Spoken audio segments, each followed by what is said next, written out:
તાજા સમાચારોમાં આગળ વાત કરીએ તો ઉનામાં રેવત ગામે પાક નિષ્ફળ જતા એક ખેડૂતે આપઘાત કર્યો છે। 9 વીઘા જમીનમાં મગફળીનો પાક નિષ્ફળ ગયો હતો, જેનાથી ખેડૂતે આપઘાત કર્યો। ખેડૂત ગફારભાઈએ કૂવામાં જંપલાવી આપઘાત કર્યો।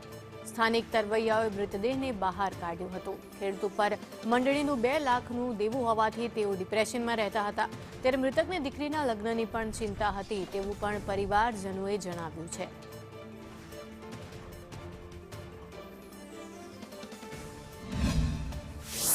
ત્યાં શનિવારે વરસાદ થયો અને આગલે રવિવારે એને ત્યાં ઓપને માંડવી કાઢવા માટે આવવાનું હતું, એટલે ખપાળી પાવડો કોદાળી લઈને મને સાંભા મળ્યા ને કીધું કે રવિવારે અમારે માંડવી કાઢવાની છે।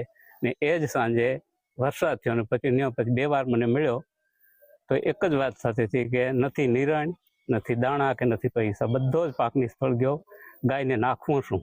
આત્મહત્યા કરવાનું કારણ માત્ર ને માત્ર આ પાક નિષ્ફળ ગયો તેને લીધે એ માણસ ડિપ્રેશનમાં આવી ગયો। કેટલા ટાઈમથી ડિપ્રેશનમાં? એ ડિપ્રેશનમાં બસ આ વરસાદ સતત ચાલુ છે ને એ પછી જે વ્યક્તિની હારે વાત કરે ને તો કે હવે મારું શું થાય, એને આ એક મગજમાં વાત હતી। જે અમારે 9 વીઘાની માંડવીનું વાવેતર હતું, 3 વીઘાનો એક કટકો છે ને એક 6 વીઘાનો કટકો છે। એમાં મગફળીનું વાવેતર હતું તો કમોસમી વરસાદના કારણે એ પાક ધોવાઈ જતા બધોય પાક 9 વીઘાનો પાક ધોવાઈ ગયો છે અને પાલો અને માંડવી બધી બગડી ગઈ છે। એના ડિપ્રેશનમાં આવી ને મારા પપ્પાએ ગફારભાઈ કાલે સાંજે 6:15 ગાળામાં કૂવામાં પડી અને આત્મહત્યા કરેલી છે।